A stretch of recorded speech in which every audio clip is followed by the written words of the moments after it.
This is ACOFAE.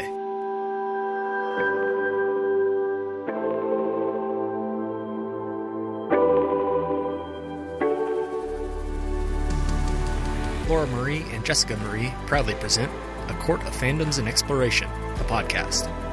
Fair warning, everything the hosts say is explicit, full of spoilers and adult content and shall not be used against them. They have opinions. Let's try not to drag anyone for expressing themselves and just have fun for an hour. We all deserve it. There will be spoilers in this episode specifically from the world Sarah J. Maas has created, as well as topics mentioning sex work, physical violence, and substance abuse.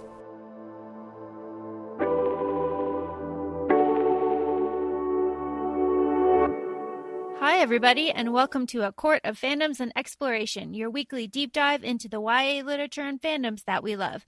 I'm Laura Marie. And I'm Jessica Marie. I'm already crying. I can't do this. Hold on, let's try this again from the top. It's fine. Let it just, be in tears. It's fine. Okay. Hi, everybody, and welcome to A Court of Fandoms and Exploration, your weekly deep dive into the YA literature and fandoms that we love. I'm Laura Marie. And I'm Jessica Marie.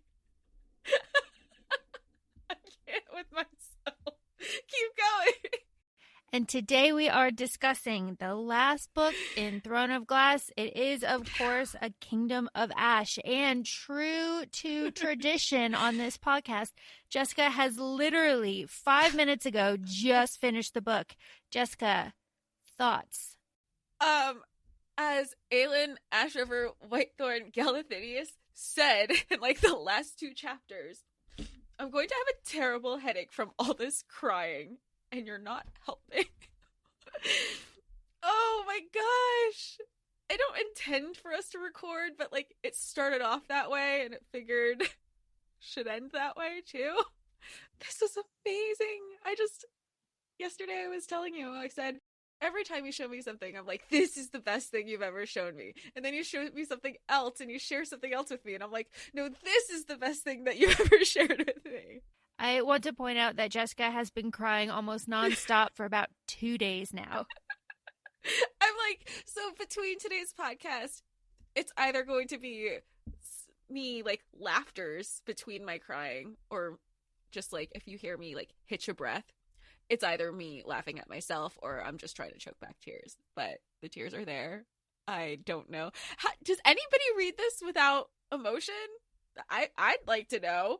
Honestly, I don't think so. I know that I've sent you a couple time-lapse videos of just randos on TikTok of them reading this book, and they're just sobbing. So I think if you don't cry a little bit, then maybe there's something wrong with you. And you're crying over different things. That's the thing. It's I'm definitely somebody who I'm an emotional person. I feel a lot of feelings despite me being a Capricorn. Feelings run deep. And I think of I get angry or frustrated, I cry. I'm sad, I cry. I laugh, I cry. It is just, you're overwhelmed with every single thing in this book, and it's not it's very different from ACOTAR, from what we know so far, because we only have 3 full books. We haven't even, by the time this episode comes out, Silver Flames will be out. But it's just, you have all these characters, you're in with all of these characters. It helps that, I guess, that I was listening to somebody having it in a third person gives you more objectively of being in with the emotions and what each characters are going through, which gives it a good perspective. But this story is also complete, and we don't know where it's going with ACOTAR, or what that overarching cohesive thread is right now, whereas we knew it with Throne of Glass. So what are your thoughts on Queen Aelin? Fairy Queen. It's not fair for Bryce, because Bryce is my comfort character. I love her from the first book and the only book we have right now with her. But Aelin is she who you thought was going to be my favorite? Yeah. Okay. Yeah, there's something about Aelin, I think, that appeals to a certain type of person, and her sass and her capability to do things, and her like scheming and her self-sacrifice, I thought would very much speak to you on a level that maybe other characters didn't. And also the trauma that she goes through, and she, is out on the other side of it. And then she's got Rowan, who, is always with her as a partner through all of it. I just thought that it would be something that you would connect with. So, because, it's like, despite her trauma, she still perseveres through it all. It's really refreshing, because you don't see that a lot in characters, or if you do, it's like in a one-off book, and it's a small arc, and it's not like this deep, epic journey that isn't just like this little, fraction of a 350 page book. Not that I'm discrediting it, but it's so different on a deeper level, because so many other people are impacted. And that's what you see, like, not just in Kingdom of Ash, although, like, it all collectively comes together, but, like, and I sent you my reaction video last night, is that she was the smallest thing was making the biggest impact, and she had no idea. Like, she was just doing it because that's the type of person that she is. I think a good way to maybe structure this episode is to hit kind of the high points. And by that, I mean the videos that you sent me where you were sobbing. So let's start at the beginning. The beginning for me is the hardest to read. That's why I haven't reread this book. It is very, very difficult. Not because I'm squeamish, not because I don't, like the book. Obviously, I love it. I love the series. But what happens to Aelin when she's in captivity with Maeve is just so horrible. And we talked about how Aelin is such a survivor, and then she has all of these scars on her, and that is what people kind of notice first when they see her, is all, the shackles and the whipping marks and everything. And we know that Maeve took all of those away from her. But she loved those scars because they served as a reminder. Like, she in some cases, it's even like with the scar that she had for Nehemia back in Crown of Midnight, and then she would always be reflective to it for Heir of Fire. Like, it reminded her of of everything that she had gone through. I just looked up statistics, and it's this says 7 books, but we know it's 8. So 7 books, 493 chapters, 4,883 pages. I don't know which book that isn't including. Maybe Assassin's Blade, maybe Tower of Dawn. So it's more than that. It's quite something. And we've been through so much with these characters. And I know that when we were talking earlier, I was telling you that one of my favorite scenes is a very small scene. And it's when Aelin is rescued, and that her rescue is absolutely epic, just fantastic. But she's rescued, and she's in the caves that the little people brought her to, and she is swimming in the ice cold lake, and she is telling Rowan a little bit about what happened to her, and then she dives down to the bottom of the lake and just lets out like a burst of power. And that really doesn't have much to do with the plot. I mean, we learn later why she was feeling that way and why she had to release her magic a little bit. But I just think it's really beautiful. And it's one of those moments, and there are several throughout this book in particular, that I can see very clear in my head. And I know earlier we were talking about how the little moments in this book are the ones that catch you off guard. And they're like every little thing, like even... and part of the little moments, like they're sprinkled throughout the whole thing. And I think of back earlier in the book where, or not even earlier, like maybe midway through, where Darrow and Lysandra are like going at it, and she goes, and Lysandra says, "Make no mistake that these people aren't fighting for you. They're here for Aelin." And then you have Manon. Later on, she comes, she's like, "We're here to honor a promise, we're here to do this," and she's saying all this to Darrow, unbeknownst to her about the confrontation that Darrow and Lysandra had, we're here for Aelin, and I think, or even I picked up in the beginning of, no, it was like Empire of Storms, where Aelin tells Evangeline, she's like, win me back my kingdom. And then when they say that line again, and oh my God, you would think I'm dehydrated, and you would think I won't have any tears left. And she says that part again to like thank, like, I told you to win me back my kingdom, and she did. She did it. And that was like the biggest, like, everybody has such a big role. You see how it's like all part of a bigger picture in this book. And little Evangeline, not only did she win Aelin back her kingdom, but her really great speech that she gives to Darrow about, like, I wanted to come here to Terrasen where, no one would look at us different and everyone would be together and there wouldn't be any fear and we could be safe. And Darrow is so moved by that he, oh no, I see you.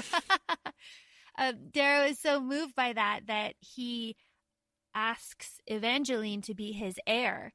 And Evangeline looks at Lysandra, and Lysandra said, it's not my choice. Like, it's your choice, which is also such a great, like, it just continues about like the whole thread that Sarah keeps within her books is choice. And I know you had said in our ACOFAE episode where sometimes people shit on like, oh, okay, choice, but like it minimizes the importance of choice. And I think if you're minimizing that, then you don't understand the privilege that comes with being able to have that option, because not everybody does. Let's talk about my favorite character. No, happy things. Yeah, let's talk about happy things. Let's talk about my two favorite characters, and I'm excluding Aelin because she's like on a different tier. It's like it's like Aelin and then everybody else. Okay, then I have a secondary favorite female character after Aelin. So let's talk about Manon and Dorian. Let's talk about happy things. Let's talk about... That's very happy things. Let's switch gears and talk about Manon's whole storyline about becoming, the witch queen. Like, how fucking cool is that?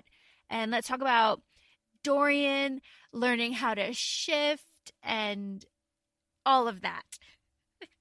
He's so fucking hot. Yeah. He's so hot. I don't know what to say. Like, I fan myself. It's so great. I think I told you when I go, he's like hitting on Manon when he's in his Kraken witch form, when he shifted into a Kraken witch. And I go, this guy's gonna fuck her as a witch.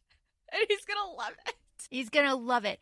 And we love Dorian. His first thought after becoming a female was like, I should touch myself.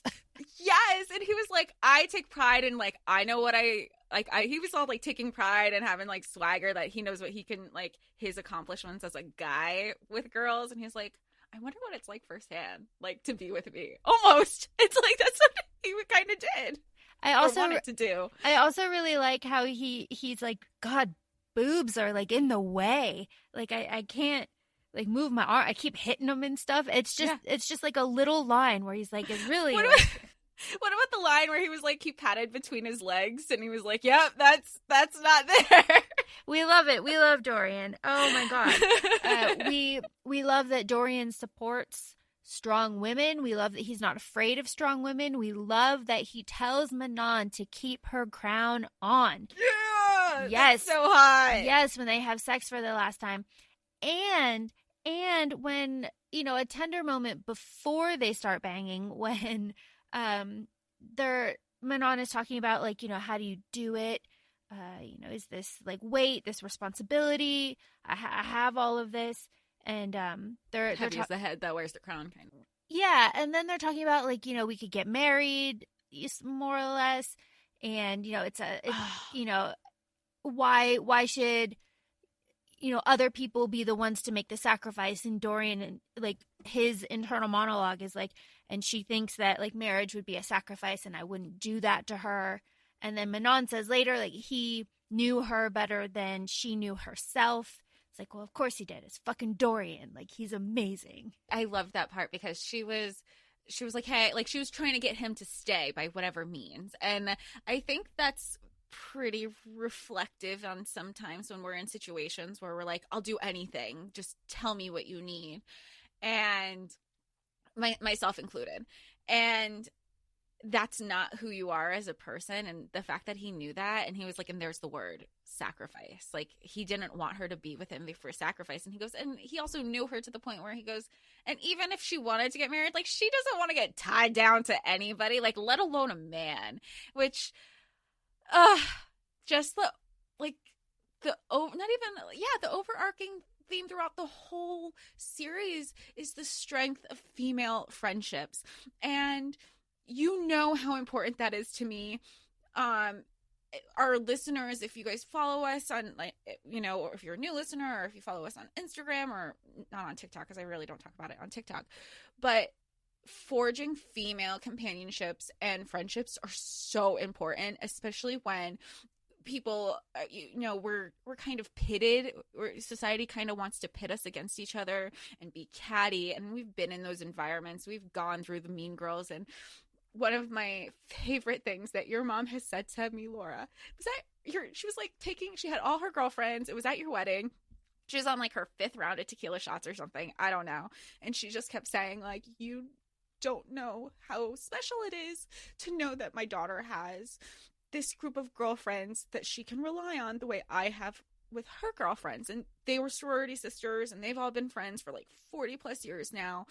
And to see that, and to see it written in books, and like, that's all Aelin wanted when she was growing up. And you see that by the end of the book, forging these friendships, and it's not just alliances, like they're friendships. It's beyond that at this point. And then there was like a 3 lines, and I can't remember what page it's on, where she's like, she gathers everybody, but she makes that sure like the women are like lead, and like all the boys are just like, you know, letting their girls do their thing, and like female camaraderie. I think that's so special and so beautiful, because like I said, you don't see it written, and I feel like you're not going to see it written or discussed until the discussion has happened, especially like even like in a media standpoint. Like, the demand has to be there, and we're only barely getting that now, whether it's in the Wonder Woman scene where she's going across like just her being a badass in the first Wonder Woman. We're not going to acknowledge the second one,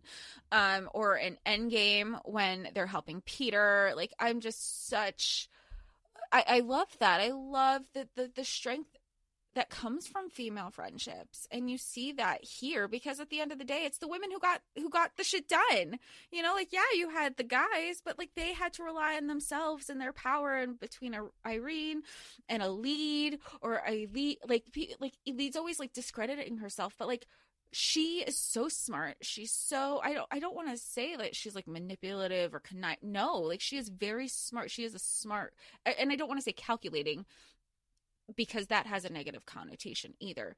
But she plays chess, and she thinks of the long game, and she sees how it unfolds, and she brings such logic to situations. And sometimes I think that can get looked over with the lead, because everyone, you know, it's like when people, you have introverts and extroverts, and sometimes if you think of an interview process, introverts might be looked over because they don't have like the personality that comes with the extrovert. And not necessarily, but like, sometimes that does happen. And who's the introverts, just because you're not like loud and out there all the time, doesn't discredit you as a person. And I think that needs to be recognized, because she doesn't recognize that in herself, because Aelin's loud, like Sandra's very like, everybody is very strong. And then you have a lead and Irene, who they're strong within their own right. Just because they're not just like center of attention 24/7 doesn't discredit who they are as people. Irene literally saved the world. Yeah. Which is why she's on the cover. She's at the cover. Yeah. She's the cover for the Nerdy Ink jacket. Yep. I'm glad you made that. I was waiting for that to happen. Yeah. Like, you knew, I was like, okay, something's going to happen. Obviously, she's a healer. We knew the Tower of Dawn backstory. You knew what her intentions were. But I was like waiting for it to happen, like how it was going to happen. Oh, and I like when they're fighting, when Lorcan, Fenris, and Rowan, they're like, where's Aelin? This is not. And then you see Lysandra shifted into a wyvern, and she like picked Aelin up, and they like smacked down a tower, and they're like, there she is. We found her. We're good. Like this, like those little things. Like I needed Fenris's comedic relief in that moment, because basically the book is very much written like two different books. Correct me if I'm wrong. You have part 1 and part 2. But it's really hard for me to think, did I just read, is that all one book?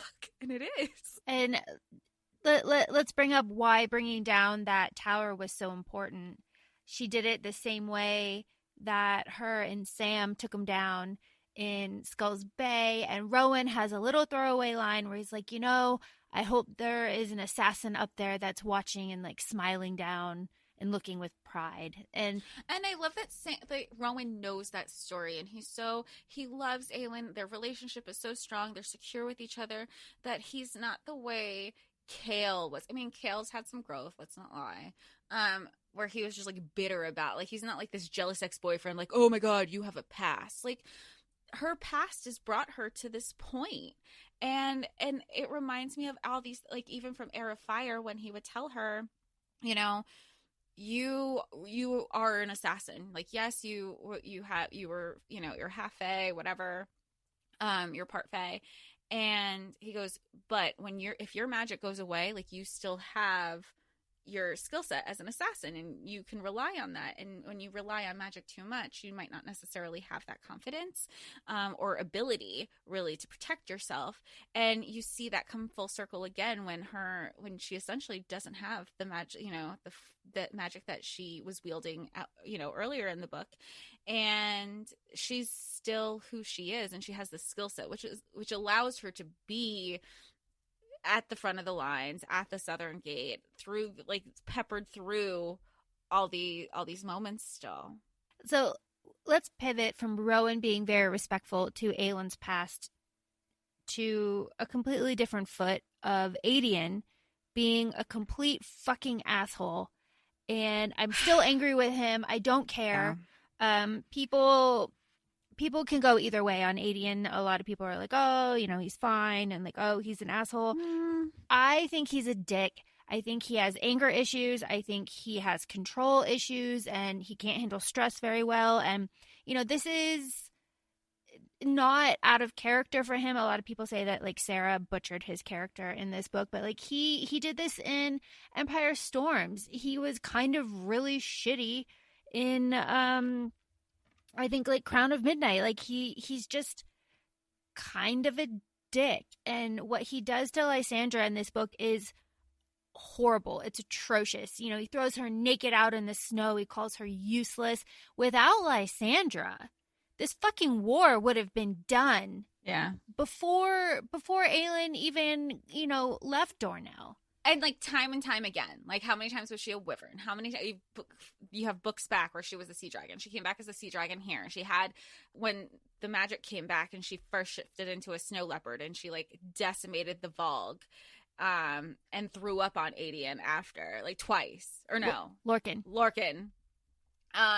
But it was still there that she, since then, and even before then, like, before she had her powers, like, she was like, well, let's be friends. Like, let's pull all the bullshit aside. Like, I want a female friend. You need a female. Like, let's just do this shit together. We hate the same person. Like, we've been pitted against each other our whole life.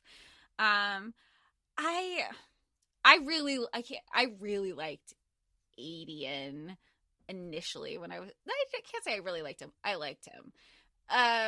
However, I liked him with Lysandra. I was like, oh, he's like, oh, it'll be with you in the end. I do like that he was like, oh, I'm sorry. And Lysandra's like, that's it? Like, you're sorry? You think that's going to make up for everything? I like that she held him accountable to a point, because then I texted you and I said, man, End of the World makes you do some crazy things, because now they're together again. And I understand that there is going to be romance in Sarah's books, and like there's going to be a happily ever after for a lot of couples, but I kind of wish that it didn't happen here. Not because Lysandra has like grown so much as a character and has come into herself, and I I didn't want Aelin to have his happy ending, maybe. I don't know. I think you shouldn't be able to treat somebody like shit and just get away with it. And I feel like he kind of got away with it. Well, I'm going to make a point here, and you haven't heard it yet, so I'm interested to see your reaction. Okay, so you say Aedion's going to get his happy ending. So it's... In a way. I mean, he doesn't have his dad anymore. But it's Aelin and Lysandra, Right. Manon and Dorian, Right. Chaol and Irene, Rowan and Aelin, and Elide and Lorcan. Right. Right. Okay. You ready for this? Oh, it's painful to say. Manon's going to outlive Dorian. Mm-hmm. Aelin and Rowan are going to have to watch Chaol, Irene, and Dorian die. Elide and Lorcan are going to go at the same time. And Chaol and Irene are going at the same time. Yeah. And then Aedion will probably settle, right? He's half Fae. And then Lysandra will die. So, I mean, is it a happy ending when you have to watch more than half of your friend group get old and die? Is it? And then I bring that up because... Wait, where's Fenris? Fenris doesn't have anybody. He's not Fenris? a couple with anybody. Yeah. And then I bring this up because you started to spiral a little bit when you saw IYKYK.We's Manon Yes. and Dorian art, which is beautiful. It shows Manon with her back against the wall, head in hands, looking at Dorian's like casket, which Right. isn't canon, obviously, because we don't know what's going to happen. But I mean, it kind of is, because no matter what happens, that is the end for them. For them. There's no way around it. You know, Dorian doesn't have unlimited magic anymore. He has a what did Aelin call it? Like an anti-chain. He has like a bottom. Right. Aelin, hardly has any magic, but Aelin is immortal. Rowan is immortal. The Fae are all immortal. And Faye can still channel, because they're Karanom, Rowan's energy, or Rowan's magic. Right. Which is what she's done already. Right. So, like, we have a happy ending now for all of these characters, but eventually it's going to get fucking tragic. And it's just something that you don't think about right away, because you're like, oh my God, it's over. Everybody more or less is okay. The Kingsbane is blooming. Everything is perfect. But 30 years? How old are they? They're in their like early 20s. Like, Yeah, they're in their 20s. So- and, the Fae are in their hundreds. so say 70 more years tops, but then you have to watch them get old while you stay young forever. I mean, that's like the whole like vampire trope, but like, damn, how much would that suck? I mean, it would. I'm not denying it. It would suck. And I mean, at least Rowan and Aelin have each other, Mm-hmm. and they're going to have their family and everything. But yeah, that would. I mean, I wouldn't want. I mean, I'm dramatic. I'd be like, I don't want to live anymore. And also Rolf and Ansel and all of them. Yeah. Oh, well, now I'm kind of sad for Rowan and Aelin, because they're going to have like this revolving court after a while. Yeah, after a while. And their kids are going to be, Rowan's full Fae. Aelin's, she doesn't have her human body anymore, so I guess she's full Fae. So their kids are going to be full Fae, which means their kids are going to have to watch these people die too. That sucks. Yeah. That sucks. It's very sad. So IYKYK.We's beautiful art is not canon, but is the eventual end for Manon and Dorian, which is very sad. God. I will say, I know we're all over the place, but at one point when Maeve had Aelin under her mind delusion from during the war, so not like earlier on, but like later in part 2, and I was already spiraling, thinking, oh my God, was it a dream this whole time? Like, she And it reminded me of that Harry Potter fan theory where he wakes up after 7 years and he wakes up from like the hospital because the Dursleys like beat him or something. And everything that he imagined was like, you know how in Sucker Punch also where like have you ever seen Sucker Punch? No, I haven't.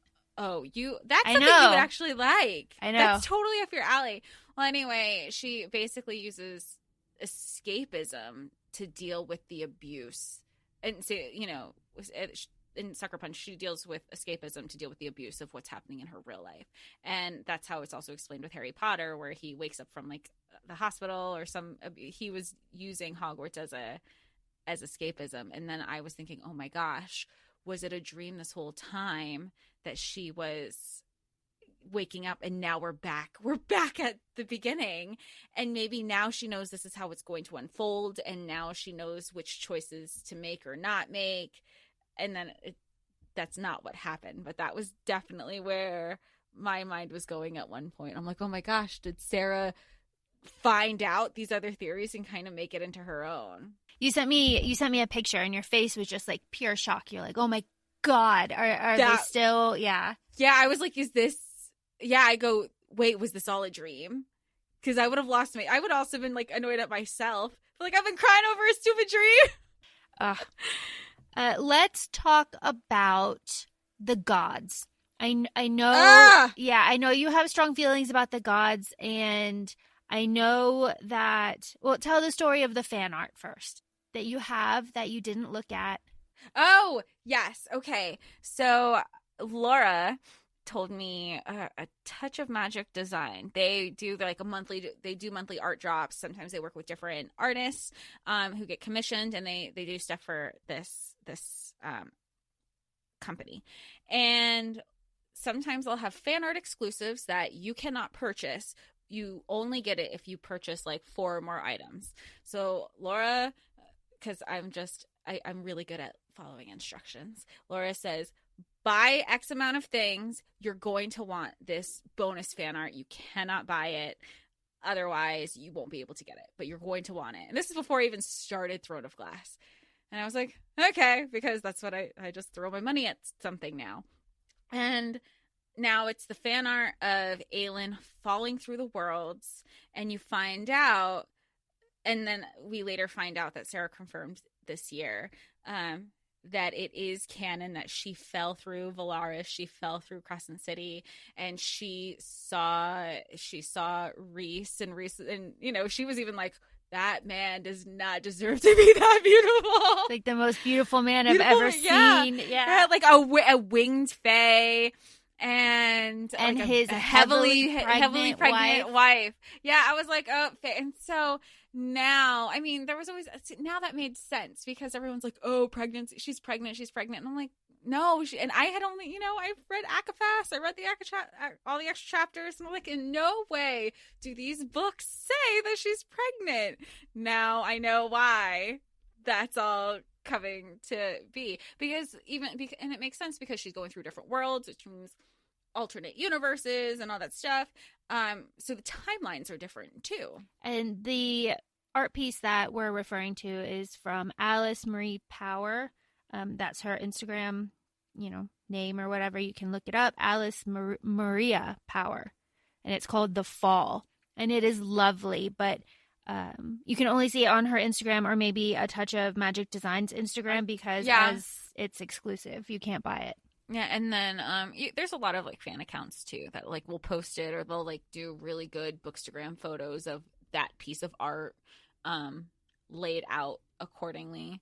You just want to stare at it. You get it. It's so pretty. You see the cohesiveness of the worlds, and I'm curious to see how if obviously we know from Crescent City we have the Book of Breathings, we have Kingdom of Ash, which kind of puts everything together. And that's interesting because this book came out in 2018, I think. I believe so. Yeah, and so Crescent City didn't come out till last year, 2020. So to see that and know that setup, I guess, it's cool. I like it. And we know that Amren came to Prithian through a portal, like a gate in the world. Right. She fell through one. So if you go down the rabbit hole and you start connecting dots, it's all connected. Yeah. So really wonderful. That whole scene was very emotional. I mean, the whole book is very emotional. I mean, I obviously, Jess cried through most of it. I cried through a lot of it. The part, I mean, they're in Endovir, and the thing that really, I'm going to say grinds my gears, the thing that really pisses me off here is the vote that they all do. Everybody is standing together, so it's like Sartak and Nezrin and Borte and Hussar and Rowan. Dorian, Kale. Right. Rowan, Irene. Fenris, Elide, Lorcan, everybody. Except like Manon and Lysandra and Adian, really. And Evangeline. Everybody else is there in Endovir, and they're like, look, do we put the keys back in the gate now, or do we do it later? And they know that the cost of the keys is Aelin dying. Like, they know this. And Dorian's there. He's like, no, I'll do it. And Aelin won't let him because she has a self-sacrificing streak. And she's like, no, we're going to put it to a vote. And then they vote, and it's so shitty. They're like, yeah, go die now. And put the keys back in the gate. Which is why I love I love Fenris throughout the whole book. But he's the first one to say, excuse you, you think my queen, your king's life is worth more than my queen? He's the only one, him and Rowan are the only one who stand up where Rowan's like, I'm not voting. And if you want me to vote, I'm voting no. Like, we're not doing this at all. And I also don't like that you find out in her argument, when she's talking to Rowan after, and he was like, you didn't even vote. And she's like, what difference would my vote make at this point? Like, it wasn't even, my vote would have been no, I don't want to do this, but here we are. And I'm the minority in the vote. So why even speak up? And he's like, because it's your life. Like, it's also a really beautiful moment that they have when Rowan and Aelin are talking, and they're saying, and Aelin is saying, Dorian is such a good friend, but when I saw him, all I felt was dread. It's like, damn. And the honesty that comes with her having to say that, because she's like, does that make me a shitty person that he's my friend? He's one of her best friends, as we know. Like, and she's said that in the past. And I was hoping he would have kind of done the self-sacrificing instead of putting it on her again. Although, to be fair, Dorian did say that he would do it. Dorian said, and I know you were afraid for Dorian's life this whole book. Dorian said over and over and over again, and you said, like, Sarah's really like driving the point home that Dorian was willing to make the sacrifice. Yeah. I did it was just all laid. It really was laid out there. And I wouldn't have been shocked at that point, because there it is again. Oh, there it is again. I wouldn't have been shocked. I would have been upset, and they're both so well matched as friends and as leaders. Like, you see them grow, you think of where we were in Throne of Glass at the beginning, where they were still like, you have the assassin, you have the prince. He was just kind of like fucking around, going to orgies, doing, whatever.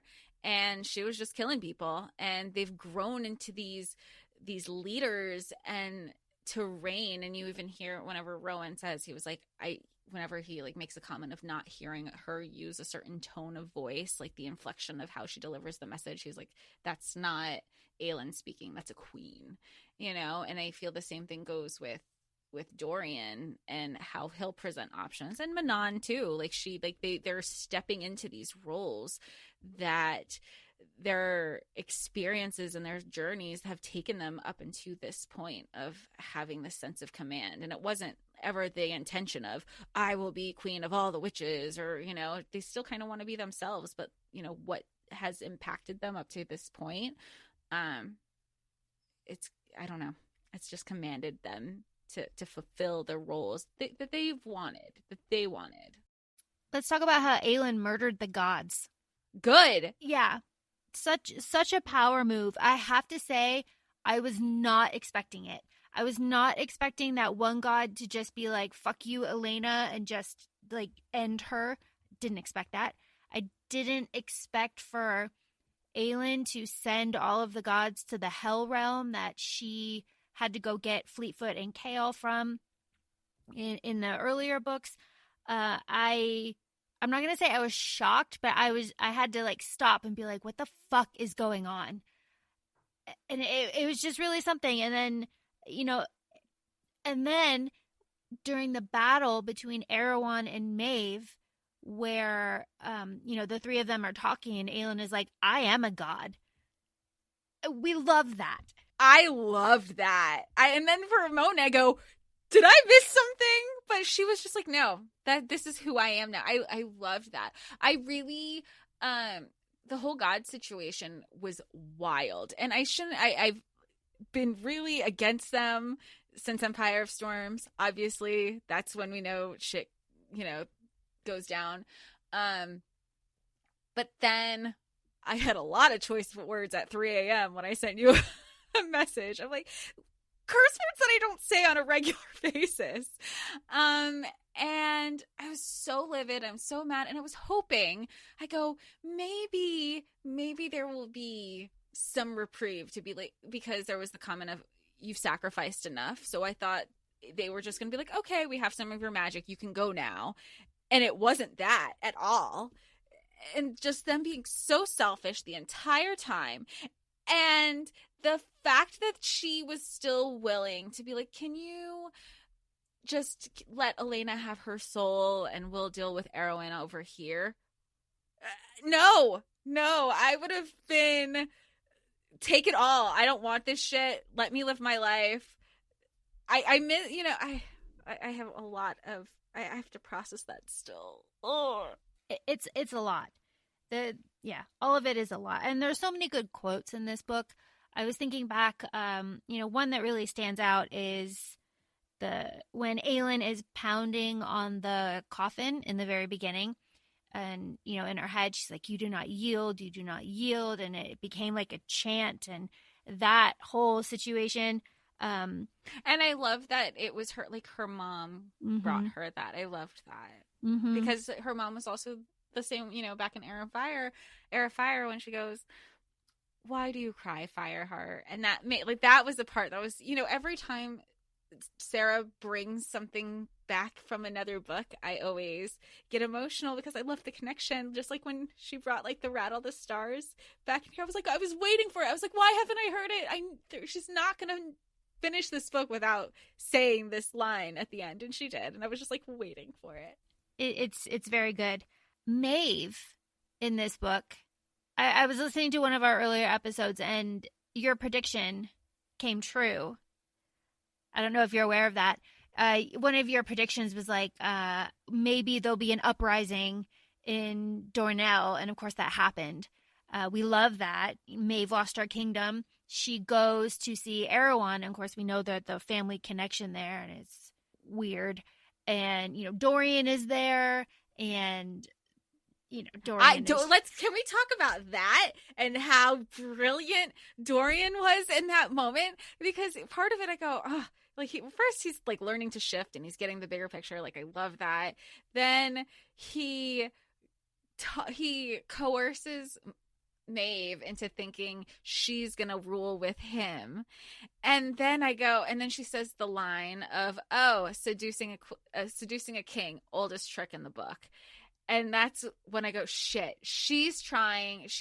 This is going to fuck him up. I was so worried. And then that didn't happen. She thought she was playing him, but he was playing her the whole time. This man. Chef's kiss. Well, he brought down Morath. I mean, God. And I know, and yeah, exactly. How hot. Somebody, there's a couple things that I want out of life that I've learned from this book. I want a man to simp for me so hard, like so for doing nothing. Like, doing nothing.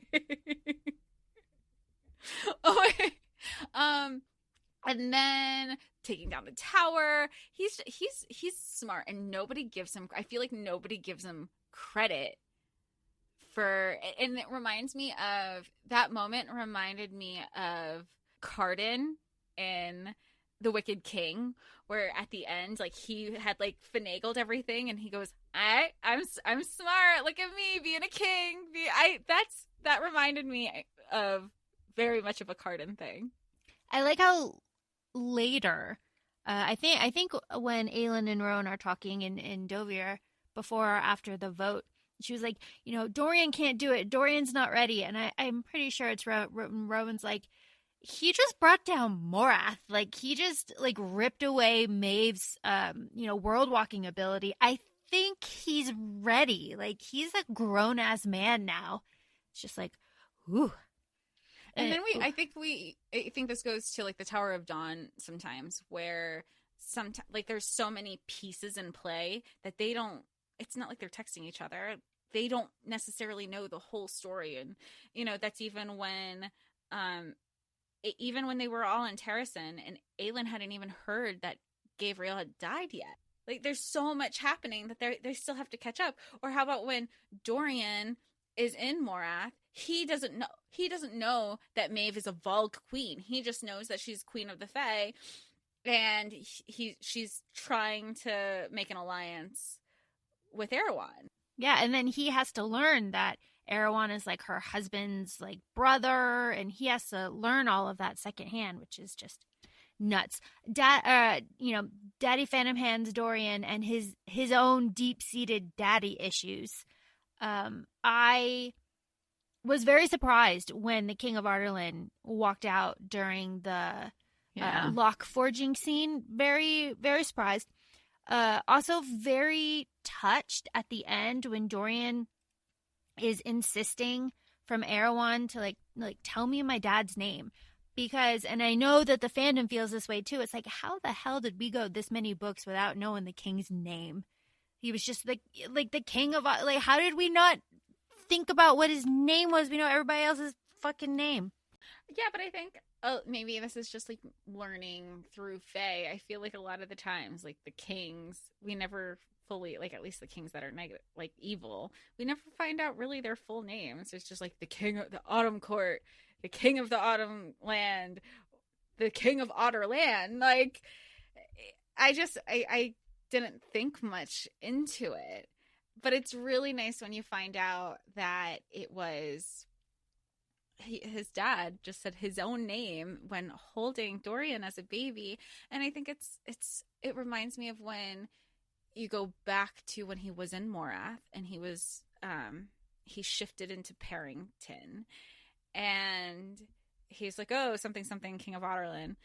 And he goes, yeah, but he never truly, he was never loyal the way you were loyal. And he was like, what do you mean? Like, he was never fully took over, and I thought that was a nice little throwback to that. Like, you piece that together there, because then you also piece it back to Queen of Shadows, where he's like telling Dorian now that he's not taken over by a Volg anymore, like, hey, I was taken over. Like, the dad didn't even remember his own name. Oof. Heavy stuff. Very, very, very heavy. Head full. Lots of thoughts. Can I, maybe Kale's dad pisses me off. No, he sucks all the time. He sucks. He's Even awful. when Aelin and Rowan save Aniel, still that sucks. I mean, I know we're all over the place. There's no chronological order. Yeah, it's fine. Things are just coming up. It's fine. You're still processing. This is good. This is good. Since you brought up Aniel, let's talk about Aelin striding in to the tent and surprising the shit out of everybody. But we know, the reader knows, that she's faking it because she is still so fucked up over what happened with Maeve.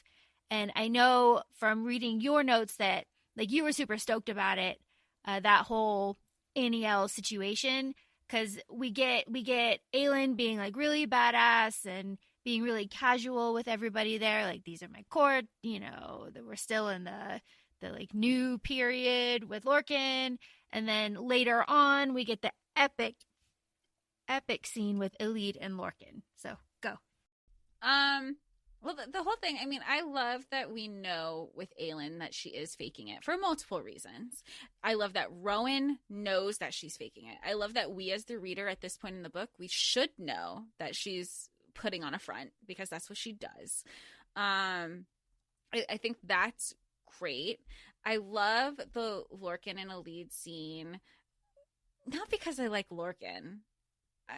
I'm kind of like with Aelin about that. I go, look, I can't trust you, so blood oath me, save my kingdom. We'll go from there. Like, I don't need you, but I need you to not spill my details and secrets.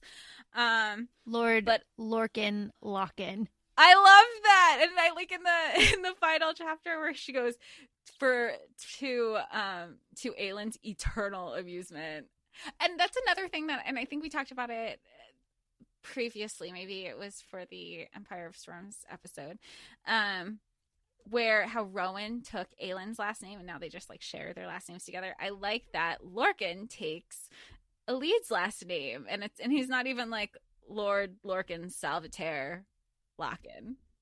Like, no, he just drops it completely, and I think that's so funny. So these two, I feel like at this point there has to be this epic thing that even if the characters are hating each other, it's the epic thing, usually death, that brings everybody together. I mean, the same thing happened with Cassian and Nesta and Akawar. I could visualize that scene, and I don't know if it's because I felt like maybe I had seen something like that before. I just felt like I was in the watchtower with them, peering down at Aelin, running across this plane to find Lorcan, and then at the same time when you were in her, you could see I was looking around, I was looking at the bodies, it was very beautifully painted. Maybe I just need to watch Lord of the Rings or something again today. I don't know. Well, and we were talking about the gods earlier, so this is a very like godly pairing. Aelin, who is her god that watches over her, is the consort to the god that watches over Lorcan, and then they're on like Hellas's horse, Farasha, that Chaol's horse that he brought over from the southern continent, and she's on the horse and she's saying like, fly Farasha, fly. It's very good. It's all good. I can see Aelin in my head kind of just walking up to everybody in the watchtower and being like, where is Lorcan? Because everybody forgot about Lorcan, and she's just like, where is he? Yeah, like everybody's here, and like you can see she's looking around the room, realizing, he wasn't even in the forefront of our mind, honestly. Mm-hmm. Yeah, and I feel like everybody else kind of felt kind of shitty about that. They're like, where is Lorcan? But then it was like, last I saw him, he was on the field, like so casually. Yeah, it's like, okay, cool. The fuck, where is he now? But then we get Aelin's fantastic power releasing scene, which is just so cinematic. I imagine it in my head and just being gorgeous. Like the wave is coming and oh my God. And she turns it all to steam, and then Rowan almost burns out trying to like waft everything away. It's just. But he burns out because he plummeted too fast, because he had to like dive into his power though. And she had been diving for 3 months. So that, and of course we know, everything is a circle. We know that's why she was so quiet when she was being rescued. She was dealing with everything that Maeve did to her, but she also had to exercise a lot of control over herself because of the pressure that the magic was doing to her. And they even say, depending on the day, like how she was presenting herself, like if she was a little bit more reclusive, or there were some days where she was like spurting out like little power through her sass, or depending on how, like where she was in that day.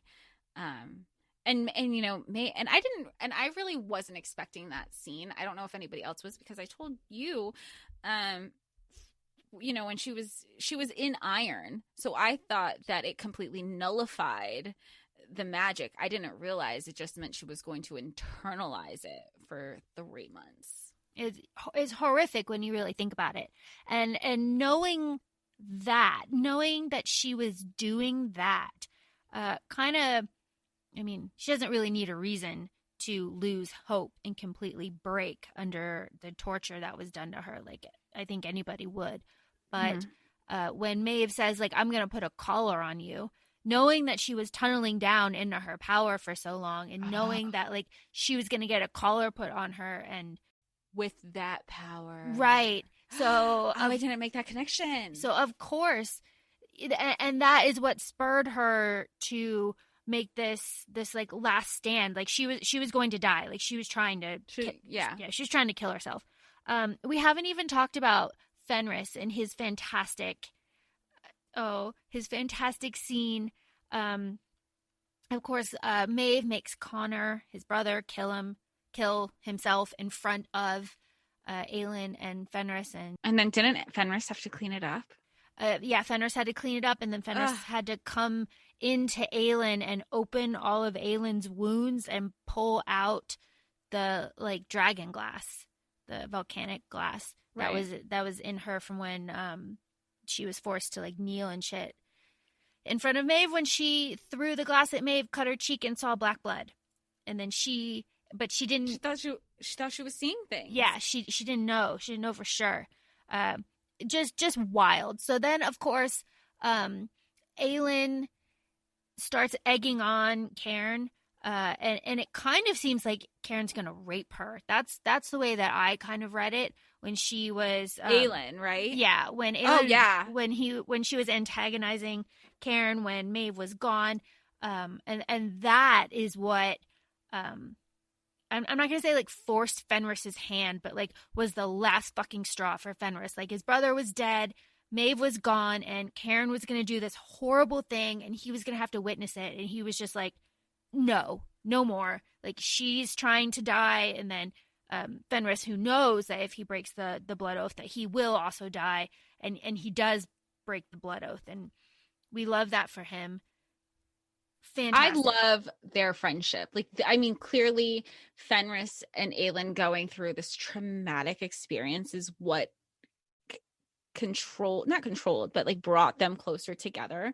And undyingly loyal to her. I mean, everything from the communication with the blinking, you know, just to know that, like, they couldn't, that was the only way that they could communicate despite being under these terrible circumstances.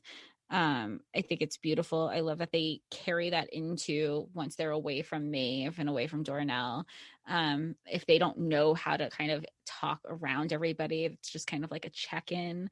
I really just, I like the whole thing, even when she's offering the blood oath to Fenris, like, she even says, like, after, she's like, I know you accepted because, like, she's thinking, I know you accepted because you were dying, but if you don't want to be blood oath to me, I completely understand. I completely respect that.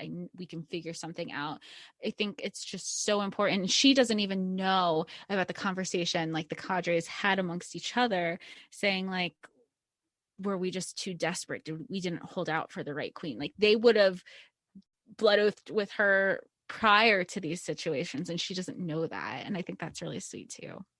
So one of the, I'm not going to say issues, but one of the topics that gets brought up a lot is that Sarah kind of butchered Rowan's character throughout the course of this series, and that he really lost his personality after Heir of Fire. Somebody else I saw, I think it was on TikTok, I heard that comment, and again, I wasn't where I am in the book now, but they were saying, you know, it was that the debate of, Rowan versus Rhys, and somebody said, well, Rhys, because he doesn't lose his personality when he gets mated, you know, or he loses that connection. So I want to hear your hot take on it. My hot take, I disagree with that. I think that Rowan was a broken person, and that he reached his, like, full potential, and he's happy now. And he's still an incredibly violent person. He's still broody. He's still, angry, and he skinned Cairn alive, and he tortured people during his search, to get Aelin back. Like, what else do you want? He's exactly the same, except he's fighting for something. He's like fighting for love. And whereas before he was just fighting because that was what was being instructed of. Right. So I don't think he lost his personality. I think he found his like soulmate, and his personality is now just like settled and different. And like I said, he's still incredibly violent. He does all these things. He's still a warrior. He still fights. He still, I don't think he's any different. He's just not like beating her up. I don't know what people expect. That's my hot take. I agree with that. I think of like these quotes that people will post online or whatever, and people are going to change. You're going to go through different things, and and if you experience something terrible the way Rowan has on multiple occasions, especially finding out that what he had thought his mate and his unborn child were murdered, that's going to do a number on somebody. And yeah, you're going to be dark, you're going to be brooding, you're going to be angry, but just like we all go through our own traumas, when you have happiness in your life, you are going to be a little bit lighter, I would hope.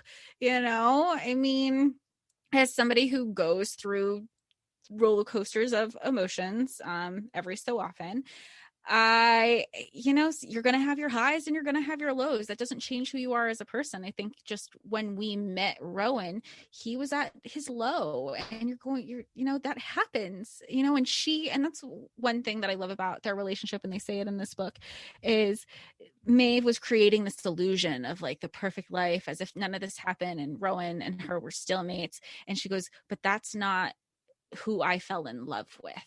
I fell in love, and that is what unconditional love is, and soulmates. And, you're not going to be perfect all the time, but you're going to see each other go through your highs and your lows, and you're going to love them despite all of that. Well said.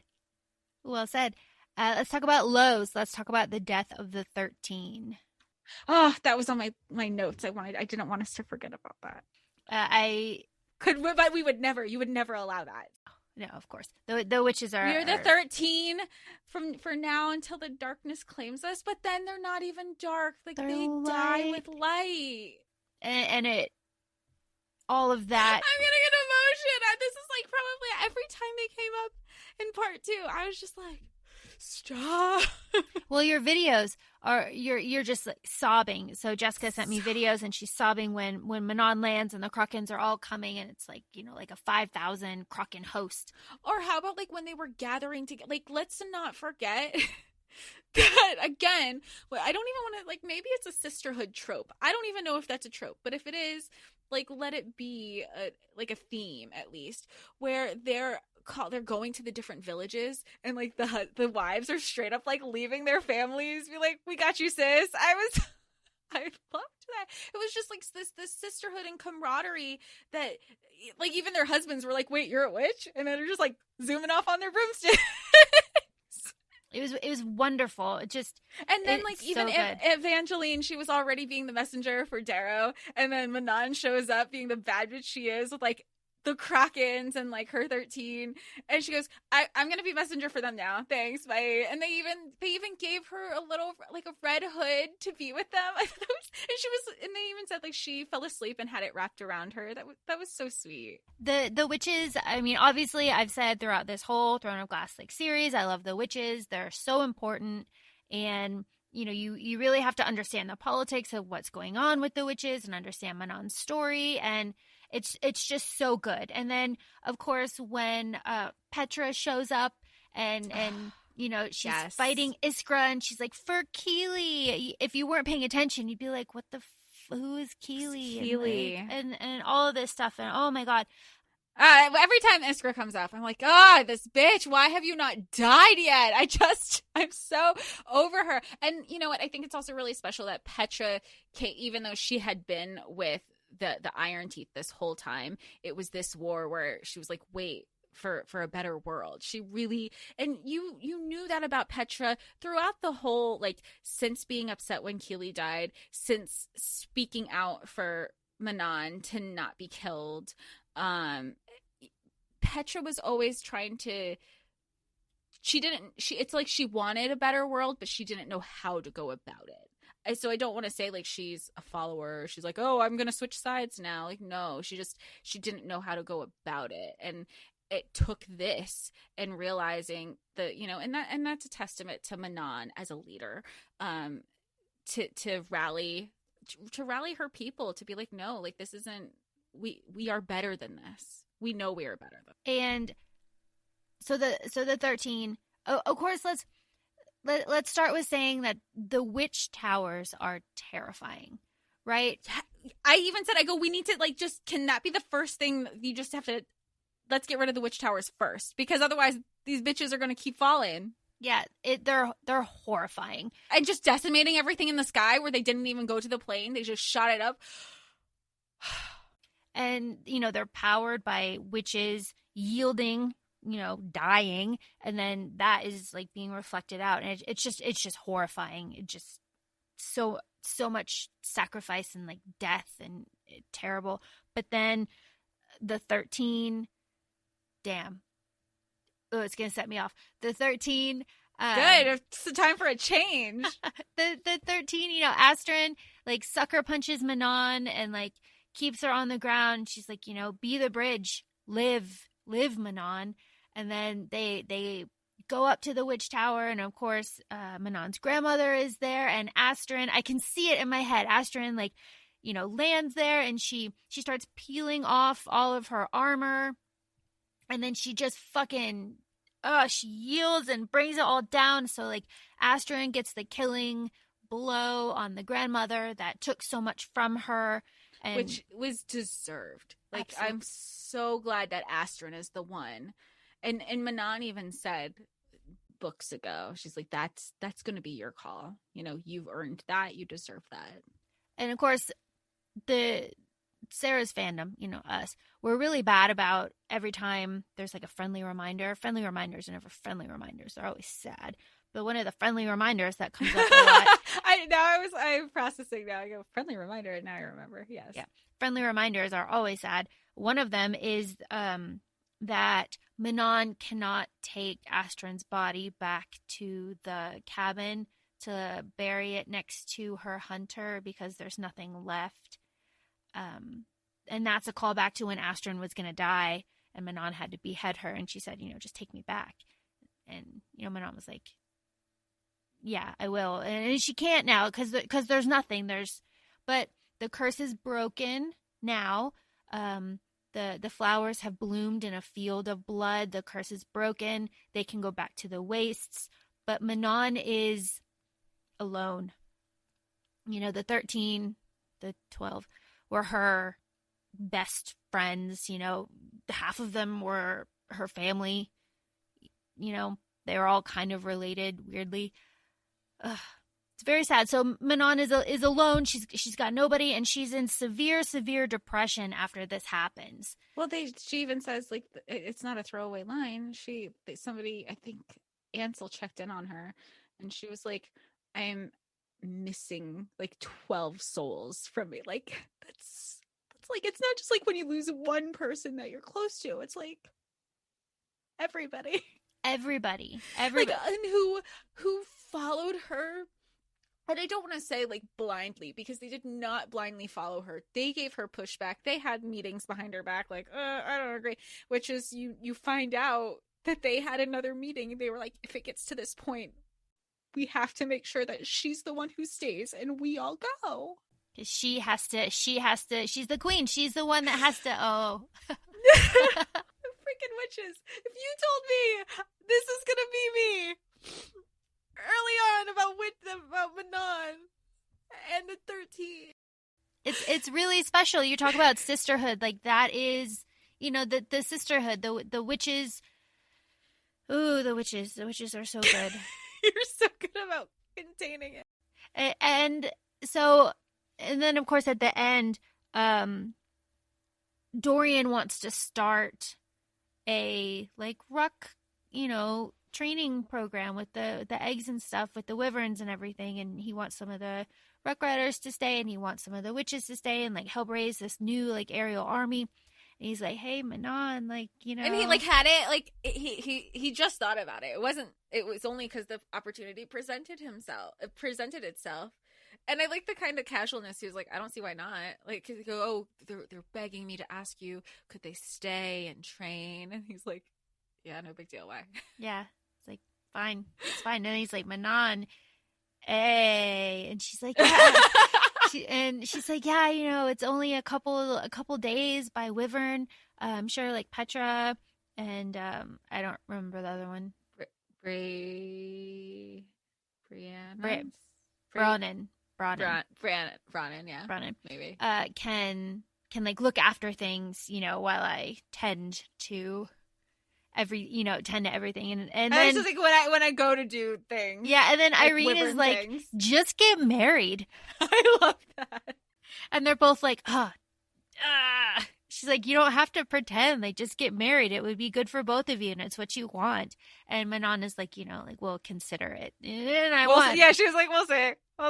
I want a novella, obviously, of them, and obviously everybody wants more of this series, but we're not getting it, unless Sarah does something fantastic. But well, I mean, it is set up where you can have a couple of novellas, because even when the cadre is like, oh, well, Vaughn's still out there, and she's like, well, she could come, like, I forgot that he was a person. Like, he was a name, because he never made an appearance. Right. Yeah, he's an osprey. He's flying somewhere, and they say like he'll never be caught. Like, you'll never get him. So why even like see? But then that's the question. Like, why would you name a character and not have them ever appear? Like, what was the point of that then? Good question.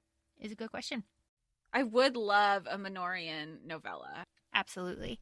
A character that we saw a long time ago, but that we haven't seen again up until Kingdom of Ash is, of course, Mr. Knox Owen, who shows up as the messenger for Darrow, and he switched sides to Aelin, and that's why Darrow needed a messenger and he wanted Evangeline. Of course, Knox Owen is the assassin that was with Selena in Throne of Glass, her like friend and like training buddy, and he's the one that notices right away that Lysandra is not Aelin, because he goes up to her and he's like, you don't remember, like, who are you? Because right.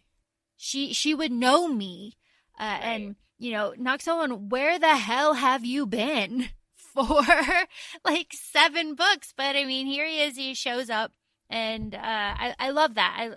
I like that. I like when characters make appearances. Well, that's like you see it at the end, because you don't hear about him at all.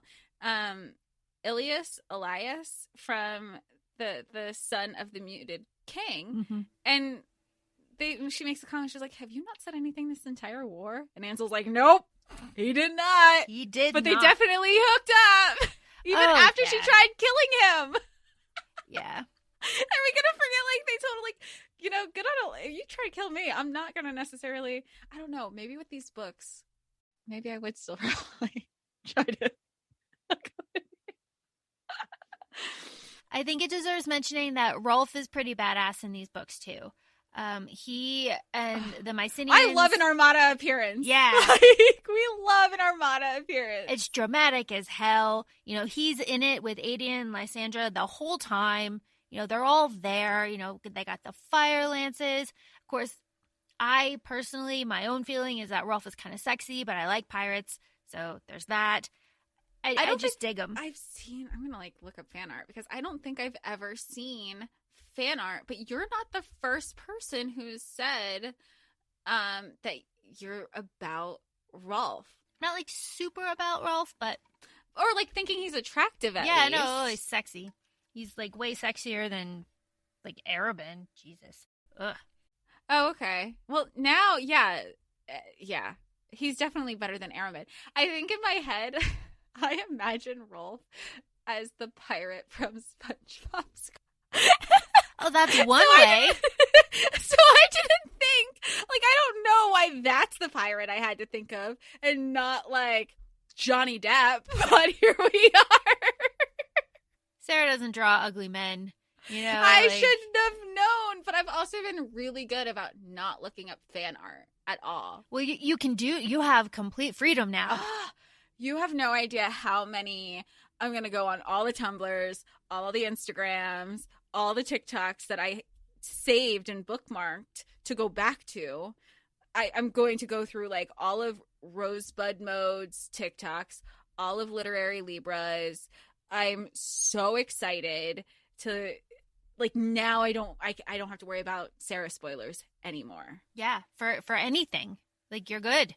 You're good to go. But I'm also kind of, you know, not to get like cringy about it, but I'm also kind of sad because like this was your thing that you shared with me, and now we don't have anything like this to share. Like, we'll have discussions and stuff, but this was like such a big chunk. I mean, you even wrote a blog about it for so long.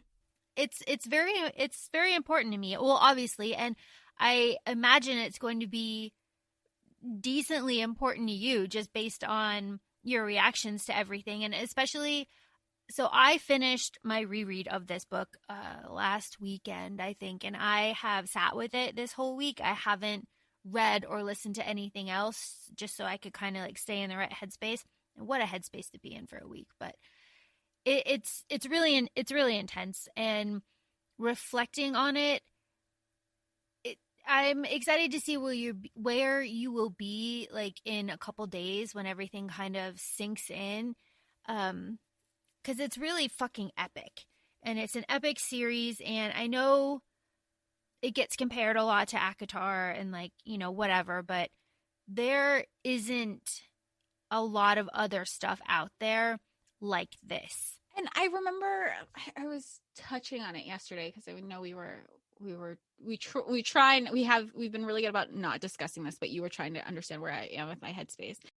And as somebody who was like all about contemporary fiction, contemporary romance, what have you, this is so different and I love it, but it's also so heavy. But it's not like I can go out to the bookstore and be like, okay, I'm going to read another epic fantasy, because I can guarantee you I can go out and read another fantasy series and it's not going to impact me this way. I put my life on the line for that. You're not going to have the same connection, emotion. It's just not everything is epic. It could be a fantasy series, but to have this, and obviously it resonates with so many people just because look at the impact that it has whenever Sarah releases a book or whenever she drops a snippet, or we are so starving. No matter how much content is out there, we want more. And, you know, even like from character personalities, I really like, actually Kaven did a TikTok live last night that I had watched. And she said, you know, a lot of times authors will write these characters and then it's the fans and the readers who take it and run with it and develop the characters even more. And I think that could be said, I mean, especially with TikTok, everything out there, you know, with all the content creators, we've kind of collectively made assumptions about certain characters. And I'm referring to ACOTAR right now because that's just like what she has been posting about lately, with, oh, yep, that's Cassian. Yeah, that's totally something Az would do. And I feel like you find that now with characters where I've sent you and I go, this is totally Aelin. This is such an Aelin thing to say. Or, you know, different interactions like that. And I think it's something so wonderful that we get to share as part of like a community, you know, as long as everybody does it respectfully. Like, people need to not like be such pieces of shit towards each other if you have a different opinion, you know. But I don't know. I have a lot of feels about this. I'm going to be obsessively sending you stuff. Just if you haven't already, you can personally mute my texts and just like, I'm going to see if Jessica texted me in a couple hours, because she probably did. Oh, no, never. And I have like 6,000 TikToks to send you about King of Ash. So, I mean, no, we're good. Speaking of TikTok, I really like, as you were saying, that we run with the characters. The TikToks that I find the most amusing are the ones where like which characters will get white girl wasted. And I can't wait to see these. No, I haven't seen them. Of course, it's Dorian and Fenris and Aelin. And, they're the three that are like doing the TikTok dances, and like Rowan is like cheering them on, and Alita's embarrassed, and Manon is like secretly into it because she helped Dorian like practice his moves. Like there's a lot of I could totally see Manon. Manon is the way I think we were saying how Reese would be, or even like your Sam would be. You're doing it wrong. You have to put more oomph in it. No, like this, and show you, and then go back to recording. Absolutely, definitely, no question. It's really fantastic, and of course, all the like subtly the bi panic that happens with Dorian and Manon and Fenris and Kale and like all of them kind of together, and it's really Wait, fantastic. is this a discussion, like all four of them together? So there's a discussion with Dorian and Kale, obviously Dorian and Fenris. I go to my grave with Dorian and Kale, that Dorian and Kale hooked up. Dorian's just like loves sex. He's a sex god. So he's just kind of like, whatever, you're my best friend, but like he's over it. Kale is like hung up on it. kind of because it's that good. He obviously loves Irene.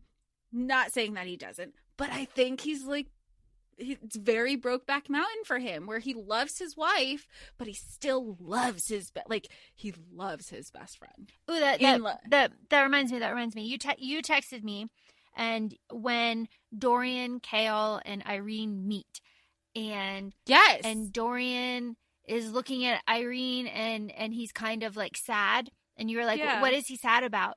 He's remembering Sorsha. Oh. And that Sorsha was a healer. And it's a full circle for him. And he's like, I always wanted a sister. Like, wink.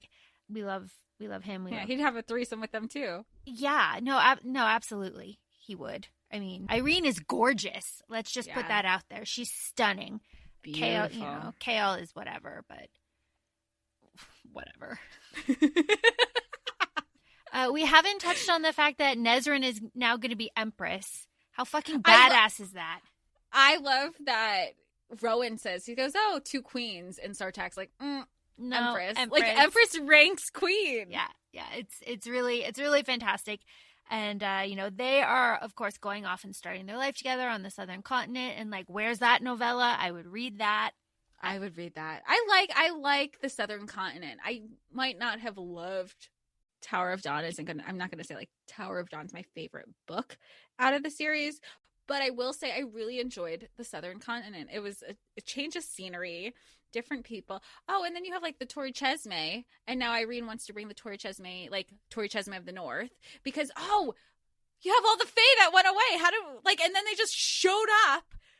That was some District 14 shit. Like all of a sudden they just show up. I love YA. This is so fucking good.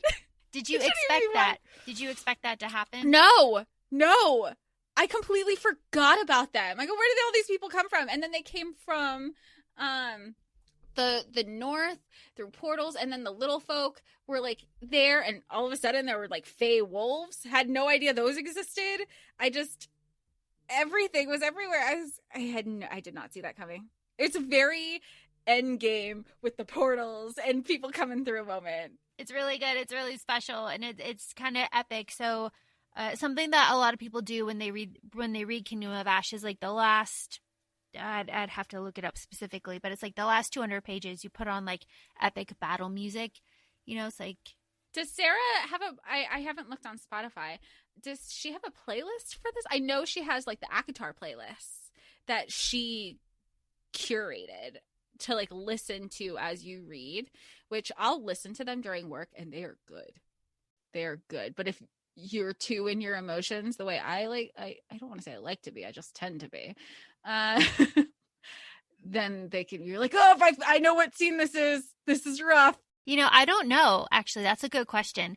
My Spotify is all 2000s emo music, so yeah. There's not a lot there.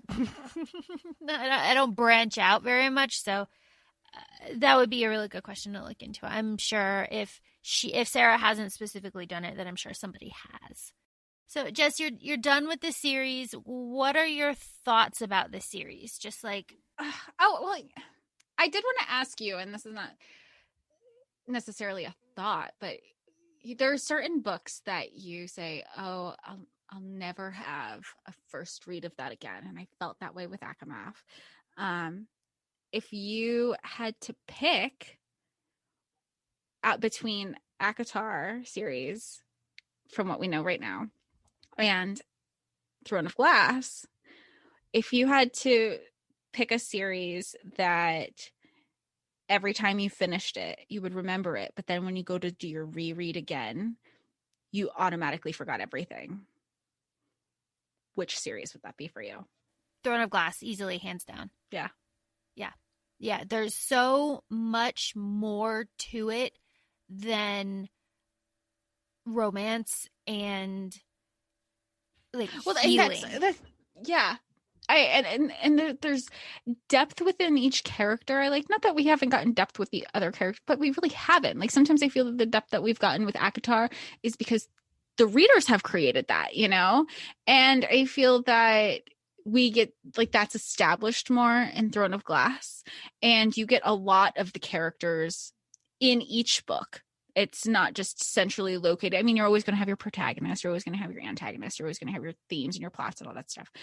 But the character growth is, you see it through each book amongst multiple characters. And I feel that we don't get that in ACOTAR, or just yet. Like, you see it with Feyre, you see it with Rhys, but like, we're going to see it with Nesta, Lucian. There's no growth with Tam. Like, I don't know. You get more with Throne of Glass. And like you said, it's not just romance. And that was a big thing. Like, you know, you can't, there's romance in it, but it's not the central point. I've got something for that. There is a difference between romance with plot and plot with romance.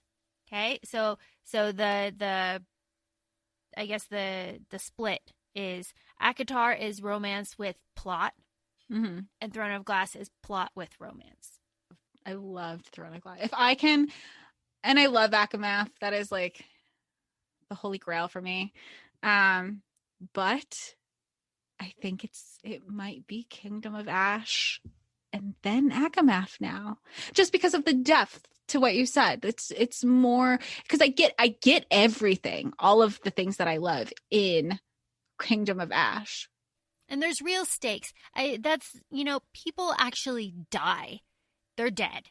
You know, there was a part where I was thinking, what if Laura keeps saying people are going to die, this is war, and then in my head I go, well, what if the people who are dying are just like the no-name characters? Because then technically she's not lying. People did die. It's a war. Like, not named characters. And it's very, how you would say, Holly Black, where it's very, well, I didn't lie.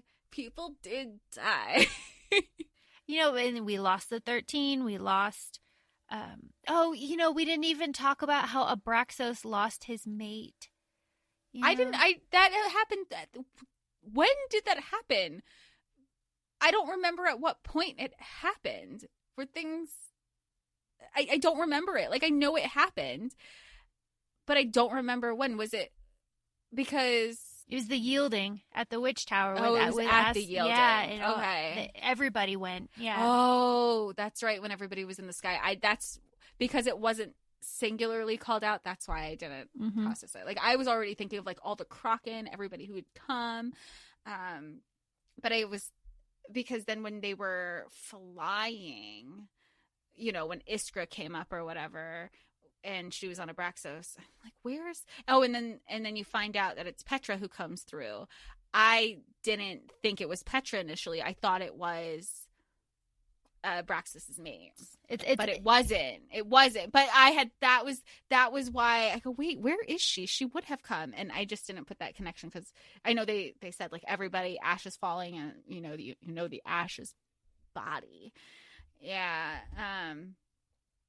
But So there's real. Oh, can I, since we're talking about the fucking yielding, can I just say, this is just a general comment for villains. I get so fucking pissed, right? Like when Astron's in the tower and Manon's grandmother, her maternal grandmother, is in the tower and she's like, no, Astron, please don't. And then you have Maeve, who's like, come on, Dorian, don't leave me here. You know what Erewhon's going to do to me, me. I fucking hate when you have villains who get caught from doing terrible shit, and then they go, please, don't hurt me. That wasn't your concern when you were winning. Where was all your, feel bad, please, forgive me, I made a mistake. I hate that bullshit. And I know it's standard. I know it goes along with every villain. It's just like with Scar and Lion King, and he's like, you wouldn't do that to me, Simba. Like, you're better than that, you know? No, there can't. Do you have to be? Like, just fucking kill him. It's such an issue with me. And it's just like with like people who get caught now in real life. No, you see people crying. You're crying because you got caught. You're not crying because you're remorseful. Yeah. No, you're exactly right. Like, just murder them so that they don't come back and bite you in the ass. Which is why I love when Lorcan's like, burn him. Yeah. Burn him. Like, I need to burn him.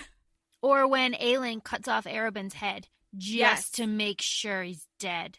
That is something that is actually a fantastic point. That is something that is not brought up a lot and is not done a lot. Just murder the villains and, burn them, cut their heads off, make sure they're dead. It's like salt and burn. Yeah. Like, have we learned nothing? Like double tap with zombies and stuff. Like just do it. Yeah. Oh, that's an excellent point. Villains, man. Love them. Love them and hate them. Love them and hate them. One thing, Dorian. Well, actually, the whole scene when Dorian has Damaris in his hand and he finally has the courage to ask if he's human. I thought that was such a nice moment. But he's standing on the place where Erewhon, combusted and the like black stain or whatever won't come off, and they're like, we're just gonna throw a really tacky rug over it. I love that. It was like, oh my God, I love her so much. Like, I love her so. I love when they brought Ren onto the court too, and Rowan's like, well, at least this isn't gonna be boring. And she's like, I'm offended you even thought that. And so Dorian and Chaol and Aelin are obviously really good friends. There's a really fantastic fan art, and I don't know the author, where it's like the three of them are in like a hug. Like Aelin's in the middle, and she's got her arms around Chaol and Dorian. And, those are our three. That's the core three that we've been with since the beginning. I loved that. I was very emotional about that. She's like, I will always love you. And that's really special because, like, Chaol, she lost her virginity to Chaol, and she has bonded with Dorian on a different level. And she really respects Chaol now. They went through that horrible, their horrible situation in Queen of Shadows, right? Queen of Shadows? Yeah, Queen of Shadows. Yeah. They went through that patch, but now they're really strong. And I'm just thinking about how special that is and that bond that they have, and, how sad it'll be when they all die. But you have Nesryn as the Empress, Dorian is the king, Chaol's the hand, and then Manon is in the waist. You got Ansel on the other side. You got Rolf in Skull's Bay, and they're all. You have Celine over in Doranel, so now that she's the queen of the East, and then Maeve. I love that. They're like, she goes, we want this for the kingdom. She's like, we don't have money. We just look at this war. And he goes, Maeve died. So technically we're back to two main queens, which you are an heir of. And I am the heir of Doranel, Prince of Doranel. So we rolling in it. For real. And it's just, it kind of goes back to Aelin always saying and promising a better world, and she delivers on it. not only did she, with the help of her friends, which was big for her, she didn't do it all by herself. She trusted that other people would hold up their end.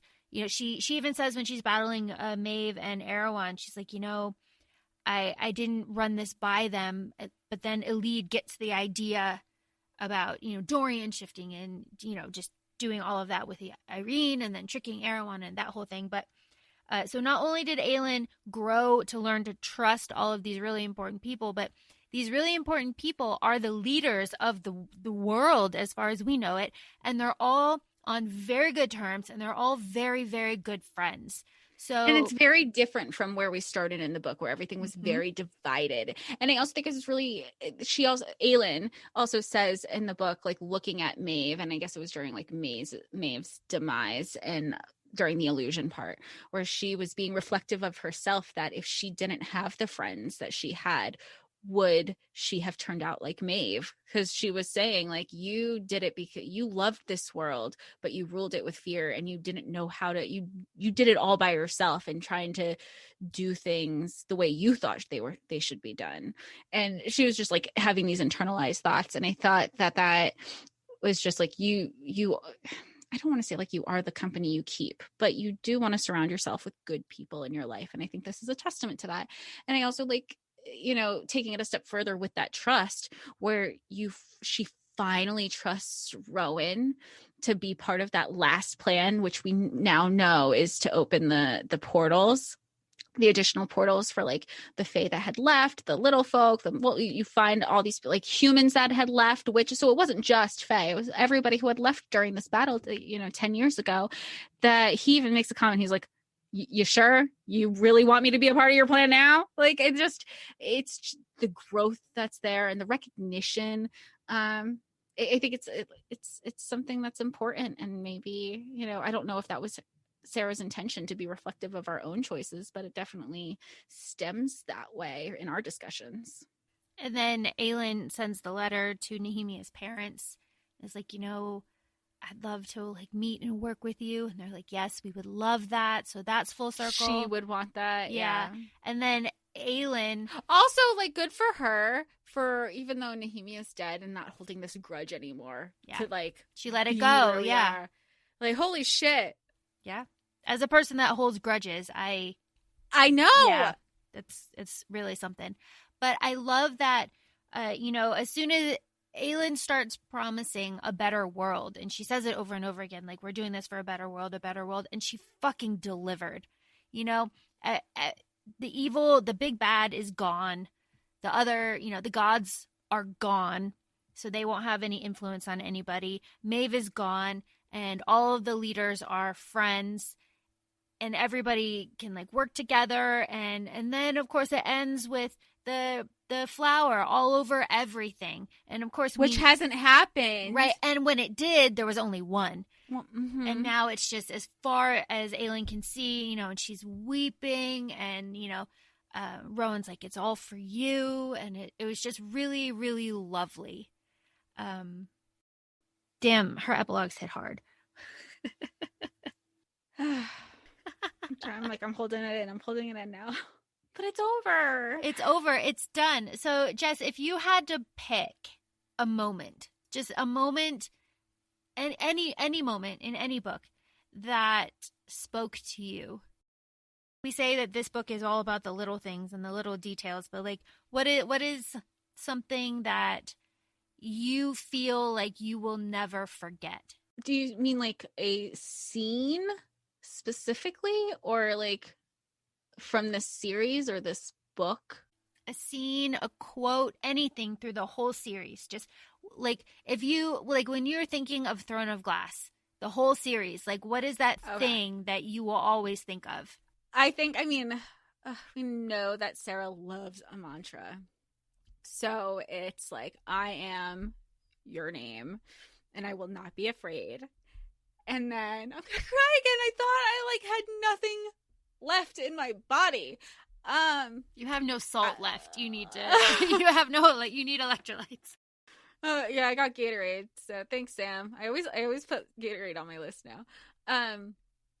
when she says, you could have rattled the stars, you could do anything if only you dared, and deep down you know it too. And I think that one, like, that carries throughout, like, from book 1 all the way to the last book. It's pivotal in reminding herself what she can do, who she can be, and the only person who's stopping her is herself. It's a beautiful thing. That's like my favorite, and I know it's from like the beginning of the, but like it's just the continuity throughout the whole series is there, and it applies to everything in the choices that she makes. Mm-hmm. Oh, let it go! Just let it go. Let it out. Here, I'll distract you. Favorite character? I have Aelin. Yeah, Aelin, and then Lysandra's my second. Yeah, fair choice. Lysandra's. What about wait, like in regards to women? I know yours is Manon. Yes, mine is Manon, and then Aelin. And Aelin. Yeah, those two. I read something the other day that said, I love how everyone is absolutely terrified of the friendship between Aelin and Manon. Like, I live for it. Yeah, it's great. It's actually very you and I. It's great. It's very odd. Like, everyone is just terrified of it. Good. Be terrified. Fuck you up. It's fantastic. Oh, it's so good. Favorite male? Dorian. Yours is Dorian. Dorian. No question. What about you? Rowan? Yeah, it's gonna. I think Rowan probably. Dorian second, or yeah, Dorian's definitely second. But I don't know if that's just because the things I want Dorian to do to me. Well, I mean, that's fair. I mean, I really love Fenris. Like Fenris, I love Fenris. Yeah, Fenris would be higher, but Dorian is kinky, and we love that. So, I mean, sold. Absolutely sold. And you know. Yeah, Fenris has been around for a while, since Heir of Fire. And it took us till the Kingdom of Ash to get like a full grasp of who he is. Moonbeam. How sweet. It's so cute. I love how Aelin's like, it is not. Yeah, he's like, I swear on our oath. She's like, shut up. Oh, and I love that interaction when she shows up to Aniel. Let's get the formalities out of the way. And then she goes, what? So good. I'm thinking, when I think of Throne of Glass, I also think of a mantra, but mine is the I'm not afraid, because so many people use it. You know, it starts with Sam, and then like Selena uses it, and then of course Aelin uses it, and it's repeated and repeated, and it's only said when you are terrified. Mm-hmm. So it's just one of those things that it's like, okay, I've been doing this since my like teenage boyfriend, who was horrifically tortured, told me about it. And then let's not forget that she was not telling him, Sam, her secret of, as Selena, she was not telling him that he was Aelin. And then she just kind of said, well, I'm scared, to mask what she was really thinking about. He goes, well, whenever I'm scared, I just say like this mantra, you know, and she just felt like a coward, you know, with what they were about to, the decisions and actions that they were about to do. And so he just says it. Like, he just says it like, this is what I say to myself. Take it or leave it. Like, you are who you are. And then, like you said, like that core moment of not accepting who she was as Aelin, because then she talks about it a lot in this book, even with the self-sacrificing. Like, she felt like she owed it to her people to push Dorian away and stay and lock the key because she had been away from Terrasen for so long. And I hate that she thinks that it was a choice, because she was rescued, you know, by Arobin. He knew who she was. She knew who she was. But like, under what was she going to do ruling a kingdom at 8? And she also died. Let's not forget that. Yeah, she died from hypothermia, and like Elena brought her back twice. Yeah, such a journey. Could you, starting Throne of Glass, could you see how it would end this way? I knew it was going to end this way. It was more of the journey, I think. Like you, and I think I had said that on a previous, you know, I had speculations, like, we knew this was going to happen. You know, this is going to happen. You don't write this epic fantasy and not and just like have it go to shit. Although there are other fantasy series that have gone to shit. Well, are you talking about Game of Thrones? No, because technically that's not ended yet. Yeah, the books are still at book 5, so there is hope there. But no, there are other YA fantasy dystopian books that have gone down the shitter. So it is possible to write a really terrible like ending. Yeah, I believe that. But it is not the case here. No. We love Kingdom of Ash. It's good. I think it helps. You know, I know a lot of people have read her stuff chronologically based on release, have been following her since the beginning, Sarah J. Maas. So there was a familiarity with the style of doing Throne of Glass first and doing ACOTAR and then doing Crescent City. I really appreciated reading ACOTAR first, going through that, picking up Crescent City, being kind of futuristic, you know, or maybe not even futuristic. It really is just a different world now that we know this. And then going back to Throne of Glass, already having the foundation of ACOTAR. I did appreciate that. And then, of course, the fan art makes complete sense because you're not sitting there like, well, where's this beautiful city wrapped around a river with tall buildings? Like, what is that? What is this? And it'll be interesting to see where other connections are moving forward. Because, you know, now that we have Throne of Glass completely wrapped up, we also have confirmation from Sarah that the One of the Worlds is Crescent City before Crescent City was even released. Yeah. And now we have the confirmation this year from her that was just speculation before, with Crescent City 2 coming out. But we already know from Crescent City 1, you have the Book of Breathings. So there's the ACOTAR tie-in. So I'm curious to see what happens with Silver Flames, like what kind of Easter eggs we might have there. Which we will already know. So we'll already know. By the time this episode comes out, we will already have answered these questions. So very exciting. It's a lot. Anything left? Oh, I know you have no tears left, although you keep surprising me. I'm surprising myself. Before this Zoom even started, or before our episode even started, I just started crying, and you're like, "Are you okay?" And I was like, "I just want to like rock back and forth and be held." Like, that is. You'll sit with this for the rest of the day, and I'm sure it'll like the TikToks really set you off. They're you have to still send me. Yeah. You have to send me. This is all I'm going to be doing today is TikToking and fan arting, and that's going to be my day. And it's snowing yet again, so I'm just going to lay. Like, I'm not even going to go on the couch. I'm just going to lay in my bed and just like cry and maybe sleep, because I'm emotionally I'm so exhausted that I'm physically exhausted. That's what editor Sam said earlier. He's like, gosh, she's gonna sleep so good. So we can only hope, because God knows you don't sleep enough. I do not. Like, what is sleep? Sleep will come later. But I was gonna put on a face mask for this episode to like decompress my eyes. No, we love the raw emotion here. That's why we tune in. Please make fun of me. Laugh at me together as I laugh at myself. So, Jess, what is coming up next week? Next week is our Queen of Nothing / How the King of Elfhame Learned to Hate Stories episode. Which is really fantastic, because Queen of Nothing is a reread for both of us.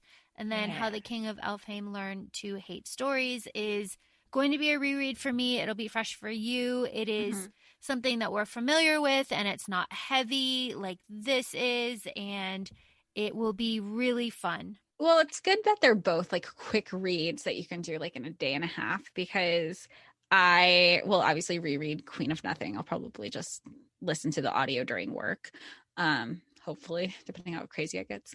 But How the King of Elfhame Learned to Hate, they're quick reads, and I feel like I'm going to be in such a book hangover now. Like, I have the Throne of Glass coloring book. So as I was listening to Throne of Glass, I shifted after Tower of Dawn. I started coloring in the coloring book. So I would be coloring in that and then I'd be listening. But now I don't even want to color in that because I need a reprieve. I need an emotional reprieve, but then I also am being kind of a masochist and going down the rabbit hole. I'm a danger to myself. Nah, What did you say yesterday? I was like doing like, I did a thing. And you go, well, what did you do? And I found an autographed copy of Kingdom of Ash before I had even finished it. And you were like, well, to be fair, you weren't supervised. And that's what I feel like. It's like I did. I said I did something bad. But it's not bad. It's not bad. I'm so happy. I have this. I have to think of like how I would rank all my Sarah books. It'd be a good Instagram post. You have yours. Just that I wrote out a while ago. I should probably reevaluate it. But yeah, I think we're good. Yeah. Yeah. I mean, I can't even be like funny about it. I'm just gonna laugh at myself and cry at myself. It's a day. So make sure to join us next week with Holly Black's The Queen of Nothing and How the King of Elfhame Learned to Hate Stories. It will be enjoyable and fun, and we love Elfhame, and going back there will be a nice break from the book hangover that Jess is sure to have. Oh my God, I'm not going to eat for like 2 weeks again. This is going to suck. And feel free to follow us on Instagram, ACOFAE Podcast, ACOFAE Podcast. Also feel free to follow us on TikTok, ACOFAE Jessica, just because I've been kind of holding down that account. We'll upload snippets from the podcast episodes. You'll see reaction videos to make fun of me. It's all good. So feel free to interact with us. We love everybody, and we look forward to hearing from you soon. Have a great day, everybody. Bye. You're going to sleep so well.